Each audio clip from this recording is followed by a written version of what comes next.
نحمده ونصلي على رسوله الكريم أما بعد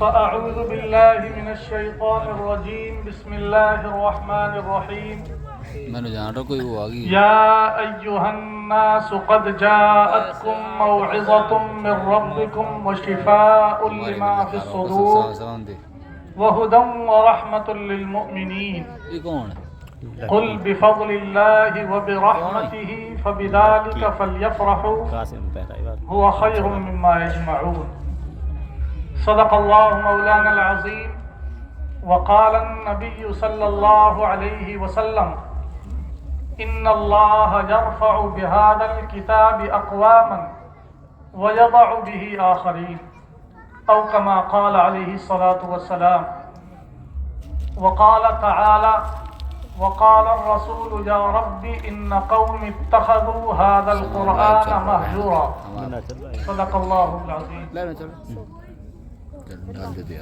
گر ہمی خواہی مسلمان زیستن گر ہمی خواہی مسلمان زیستن نیست ممکن جز بقرآن زیستن. اسٹیج پر موجود علماء کرام اور محفل میں موجود سامعین اعظام اور ہمارے چھوٹے چھوٹے پیارے پیارے بچوں، اللہ تبارک و تعالی کا ہم سب پر یہ بہت بڑا فضل و کرم ہوا ہے کہ اس نے ہمیں ایک ایسی محفل کے اندر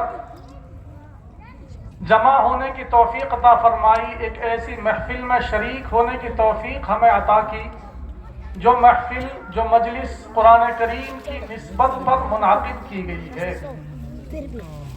ہماری یہ مجلس قرآن کریم کی نسبت پر منعقد کی گئی ہے اور صرف کسی ایک بچے کے حفظ قرآن کی وجہ سے نہیں بلکہ بہت سارے بچوں کے حفظ قرآن کی وجہ سے منعقد کی گئی ہے. اگر یہ مجلس صرف کسی ایک بچے کی وجہ سے منعقد کی جاتی تو بھی انتہائی بابرکت ہوتی، اور جب یہ اتنے سارے بچوں کی وجہ سے منعقد کی جا رہی ہے تو یہ مجلس بے شمار برکتوں والی ہے. ہم سب کے لیے اس میں شریک ہونا، ہم سب کا اس میں بیٹھنا ہم سب کے لیے انتہائی سعادت، انتہائی توفیق کی بات ہے. اللہ تبارک و تعالی ہمارے اس بیٹھنے کو، شریک ہونے کو قبول فرمائے اور ان بچوں کو بھی قبول فرمائے، ان پر محنت کرنے والے، ان کے لیے انتظام کرنے والے سب کو قبول فرمائے. حاضرین کرام، ہمارے مدارس اور ہمارے مکاتب یہ ہمارے دین کی حفاظت کرنے والے ہیں، یہ ہمارے دینی قلعے کا حصار ہے. حصار جو گھیرنے والا ہوتا ہے، جس کے ذریعے سے انسان دشمن سے بچتا ہے. جب دشمن حملہ کرتا ہے تو اپنے آپ کو دشمن سے بچانے کے لیے جس چیز کے پیچھے آدمی چھپتا ہے وہ حصار کہلاتا ہے. تو یہ مکاتب اور مدارس ہمارے دینی قلعے ہیں، دینی حصار ہیں. انہی کے ذریعے سے دین اسلام کی حفاظت ہو رہی ہے. یہ بات ہم سب کے سامنے روز روشن کی طرح آیا ہے کہ مدارس کے ذریعے سے، مکاتب کے ذریعے سے ہی دین کی حفاظت ہے. اگر یہ مدارس اور یہ مکاتب موجود نہیں رہیں گے تو دین بھی موجود نہیں رہے گا.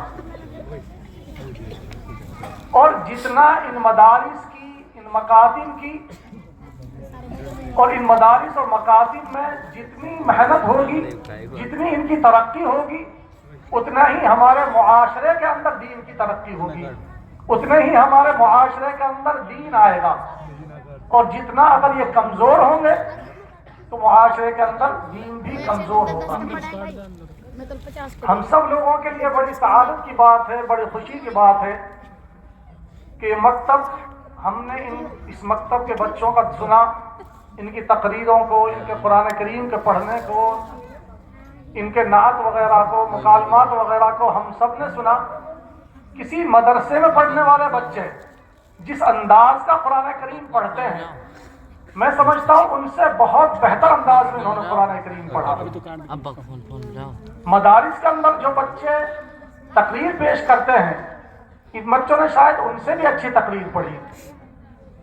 تو ہم لوگوں کے لیے ہمارا یہ مکتب بڑی اہمیت کا حامل ہونا چاہیے۔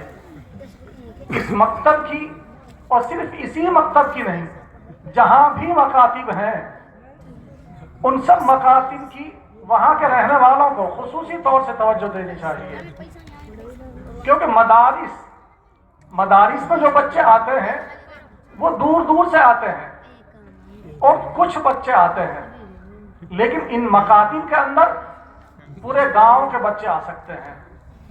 اگر یہ مکاتب ہمارے مضبوط ہو جائیں تو ہمارے بچے بچپن کے اندر دین کو جاننے والے بن جائیں۔ اب وہ بچپن میں جب دین کو جاننے والے بن جائیں، ان کے عقائد درست ہو جائیں، انہیں نماز پڑھنا آ جائے، انہیں قرآن پڑھنا آ جائے، تو اب وہ چاہے آگے مدارس میں پڑھیں، اسکولوں میں پڑھیں، کالجوں میں پڑھیں، یونیورسٹیوں میں پڑھیں، کہیں بھی پڑھیں، وہ مسلمان رہیں گے، ان کے اندر اسلامی شناخت موجود رہے گی۔ ایسا نہیں ہوگا کہ کسی سے نماز پڑھنے کے لیے کہا جائے اور وہ کہے کہ مجھے تو نماز پڑھنا آتا ہی نہیں ہے۔ آج ہمارے بہت سارے نوجوانوں کا حال یہ ہے کہ ان سے نماز پڑھنے کے لیے کہا جائے، انہیں نماز کے لیے بلایا جائے، تو بہت سارے بھی اس وجہ سے نہیں آتے کہ انہیں پتہ ہی نہیں نماز کیسے پڑھی جائے گی۔ بہت ساروں کو کلمے یاد نہیں ہیں، بہت ساروں کو ہمارے دینی عقائد کیا ہیں، کس عقیدے کی بنیاد پر اسلام سے انسان خارج ہو جاتا ہے، کس سے داخل رہتا ہے، کچھ پتہ ہی نہیں۔ بنیادی عقائد کیا ہونے چاہیے، کیا ہے مسلمان کے، ہمارے بچوں کو معلوم نہیں ہوتے۔ تو یہ مکاتب اگر مضبوط ہوں گے اور ان میں تعلیم مضبوط ہوگی تو پورے معاشرے کے اندر دینداری آئے گی، ہر بچے کے اندر دینداری آئے گی۔ مدارس کے ذریعے سے تو صرف انہی کے اندر دینداری آئے گی جو مدارس میں جاتے ہیں، اور مدارس میں جانے والے ظاہر ہے، ہم جانتے ہیں کہ ہمارے گاؤں میں سے کتنے افراد ہوتے ہیں، پورا گاؤں میں سے 10-15 زیادہ سے زیادہ، لیکن ان مکاتب میں پورا گاؤں کا ہر بچہ پڑھ سکتا ہے۔ تو اس لیے ہمارے ہر مکتب میں اسی طرح سے محنت ہونی چاہیے، اور وہ محنت کب ہوگی؟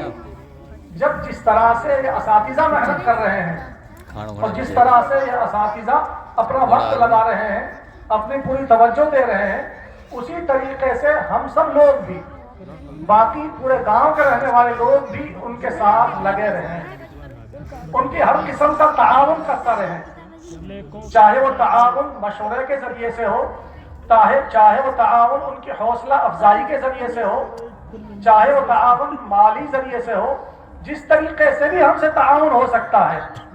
جب ہم ان کا تعاون کرتے رہیں گے، ان کی حوصلہ افزائی کرتے رہیں گے، ان کے ساتھ لگے رہیں گے، تو انشاءاللہ ہمارے یہ مکاتب ترقی کریں گے، ہمارے بچے پڑھیں گے، ہمارے بچوں کے اندر دین آئے گا، اور جب بچوں کے اندر دین آئے گا تو ہمارا پورا معاشرہ دیندار بنے گا۔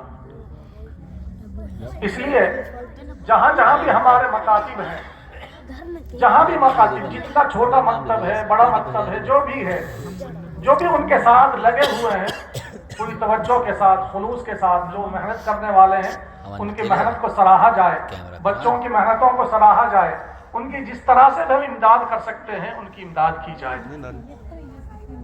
امداد صرف یہی نہیں ہوتی کہ ہم نے پیسے دے دیے، امداد حوصلہ افزائی کے ذریعے سے بھی ہوتی ہے، امداد سراہنے کے ذریعے سے بھی ہوتی ہے، امداد کسی کو ان کی طرف متوجہ کر دینے کے ذریعے سے بھی ہوتی ہے، اپنے بچوں کو بھیجنے کے ذریعے سے بھی ہوتی ہے، جو دوسرے بچے نہیں آ رہے ہیں ان کو لانے کی کوشش کرنے کے ذریعے سے بھی ہوتی ہے۔ تو ہم اپنے مکاتب کی ہر طرح سے نگرانی کریں، انشاءاللہ ہمارے معاشرے کے اندر دین آئے گا۔ جب بچپن سے بچہ دین کو پڑھے گا تو وہ اس کے دل پر نقش ہو جائے گا۔ جیسے پہلے زمانے میں تختیاں ہوتی تھی، تو تختی جب شروع میں آتی تھی تو اس پر جو کچھ لکھا جاتا تھا وہ اس پر نقش ہو جاتا تھا. اب بعد میں اس کو چاہے کتنا ہی مٹایا جائے مٹتا نہیں تھا. مستقیم کہانی. وہ لکڑیاں کی جو تختی ہوتی تھی ان پر جو بھی سیاہی سے لکھا جاتا تھا وہ اس پر جم جاتا تھا, مٹتا نہیں تھا. تو اسی طرح سے یہ بچے ہوتے ہیں, ان کا دل تختیوں کی طرح ہوتا ہے.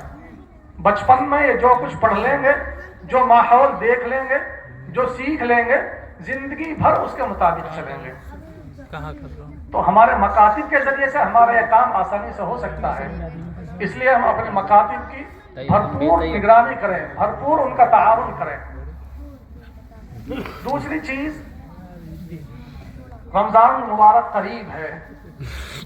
3-4 دن کے بعد رمضان المبارک شروع ہونے والا ہے.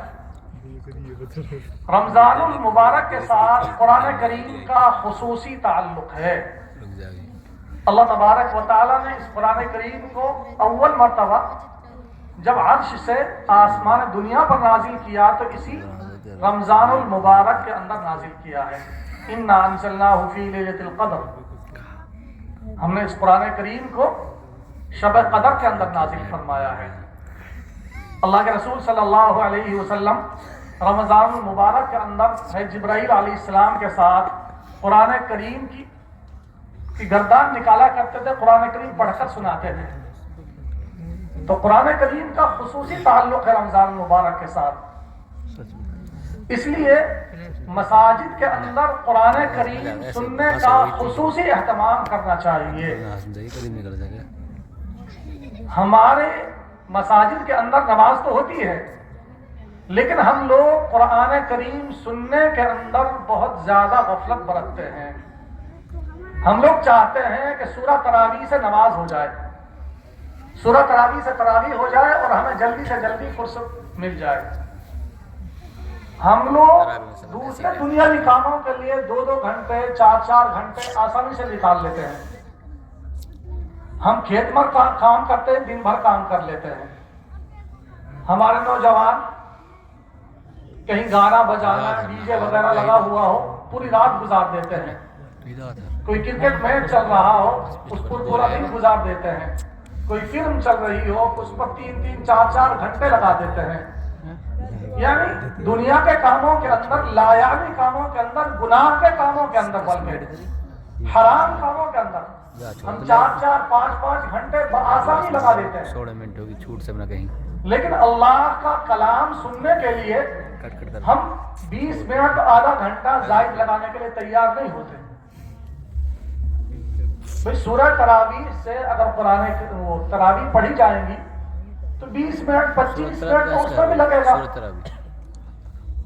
اب اگر قرآن سے ہم تراویح سن لیتے ہیں تو کتنا زیادہ وقت لگے گا. ایک پارے کے اندر زیادہ سے زیادہ 20 منٹ 25 منٹ, اس سے زیادہ اگر وقت لگا تو آدھا گھنٹہ. تو 20-25 منٹ لگ ہی رہی ہیں, اس کے ساتھ اگر 25 منٹ اور لگ جائیں اور ہماری تراویح قرآن کریم کے ذریعے سے ہو جائے تو ہم پر کیا مصیبت آ جائے گی, کیا آفت آ جائے گی. یہ قرآن کریم اللہ کا کلام ہے. اس کے ساتھ جس کی بھی نسبت جڑتی ہے نا, جس کی بھی نسبت جڑتی ہے وہ اس کو سب سے اعلیٰ و ارفع بنا دیتا ہے. اس قرآن کریم کے فضائل بے شمار ہیں, بے شمار.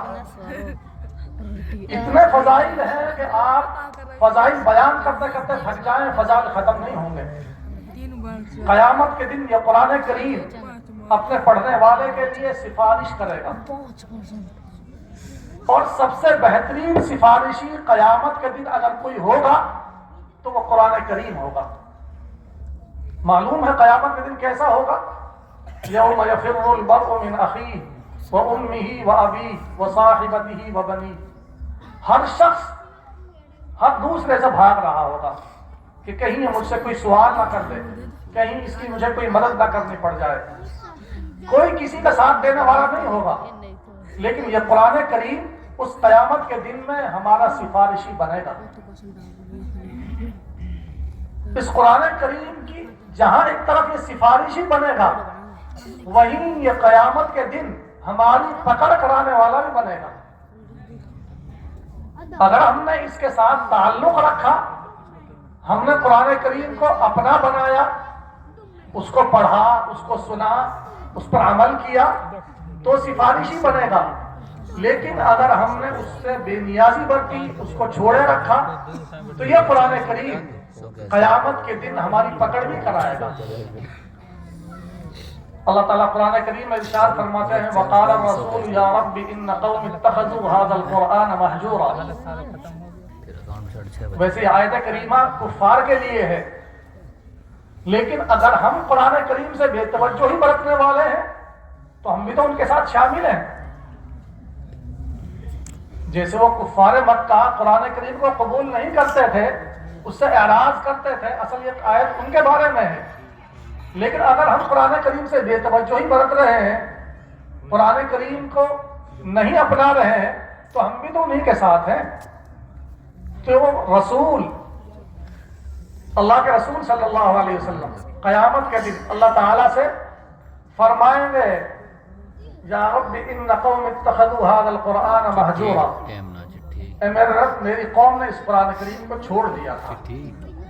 تو یہ قرآن جیسے ہمارے لیے سفارشی بنے گا، ایسے ہی یہ قرآن ہمارے لیے بدبختی کا سبب بھی بن سکتا ہے۔ اس لیے اپنی مساجد کے اندر قرآن کریم کا خصوصی اہتمام کریں۔ اللہ تعالی ہم سب کو عمل کی توفیق عطا فرمائے۔